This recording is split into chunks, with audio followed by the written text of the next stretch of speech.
ಸುಮಾರು ಒಂದು 2 ಕೋಟಿ ವೆಚ್ಚದಲ್ಲಿ ಸುಸಜ್ಜಿತವಾದಂತಹ ಒಂದು 8 ಕೊಠಡಿಗಳನ್ನ ಕಟ್ಟಿಸಿಕೊಟ್ಟಿದ್ದಾರೆ. ಹಂಗಾಗಿ ನಾವು ಅಷ್ಟೇ ಮಾಡ್ತಾ ಇದೀವಿ. ಇನ್ನು ನಮಗೆ ಜಾಸ್ತಿ ಮಾಡಕ್ಕೆ ಆದೇಶ ಕೊಟ್ರೆ ಸಾಧಾರಣ ಒಂದೊಂದು ಕ್ಲಾಸಿಗೆ 50 ಕಂಪ್ಯೂಟರ್ ಟೇಬಲ್ಗಳು ಕೂಡ ನಮಗೆ ದಾನಿಗಳಾದಂತಹ ರಾಣಾ ಪ್ರತಾಪ್ ಸಿಂಹ ಬೆಂಗಳೂರವರು ಈ ಕಂಪ್ಯೂಟರ್ ಟೇಬಲ್ಸ್ ಗಳನ್ನ ನಮಗೆ ಕೊಡುಗೆಯಾಗಿ ನೀಡಿದ್ದಾರೆ. ಸೊ ಮಕ್ಕಳಿಗೆ ಮೋಟಿವೇಶನ್ ಸದಾ ಮಾಡ್ತಾ ಇರ್ತೀರಿ ಯಾವಾಗಲೂ? ಹೌದು ಸರ್, ಇದು ನಮ್ದು ನಲಿಕಲಿ ಸೆಕ್ಷನ್ ಸರ್.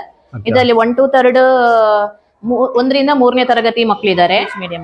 ಯಾಕಂದ್ರೆ ಸರ್ಕಾರದ ಆದೇಶ ಇರುವಂತದ್ದು ಇಂಗ್ಲಿಷ್ ಮೀಡಿಯಂ ಬೈಲಿಂಗುಲ ಏನ್ ನಡೆಸ್ತಾ ಇದ್ದೀರಾ, ಅದಕ್ಕೆ ನೀವೇನ್ ಮಾಡ್ಬೇಕು ಅಂದ್ರೆ 1 ತರಗತಿಗೆ 30 ಮಕ್ಕಳನ್ನ ಮಾತ್ರ ಲಿಮಿಟ್ ಮಾಡಿ ಅಂತ ಉತ್ತಮ ಶಿಕ್ಷಕಿ ಪ್ರಶಸ್ತಿ ಕೂಡ ಬಂದಿದೆ. ನಮ್ಮಲ್ಲಿ ಸ್ಥಳೀಯವಾದಂತಹ ದಾನಿಗಳ ಜೊತೆಗೆ ದೂರದವರು ಅಂದ್ರೆ ಬೆಂಗಳೂರಿಂದ ಕೂಡ ಹಲವಾರು ಕಂಪನಿಗಳಿಂದ ನಮ್ಮ ಶಾಲೆಗೆ ಕೊಡುಗೆಗಳನ್ನ ಕೊಟ್ಟಿದ್ದಾರೆ.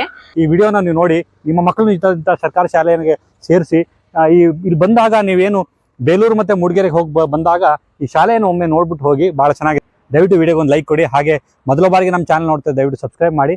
ಸೊ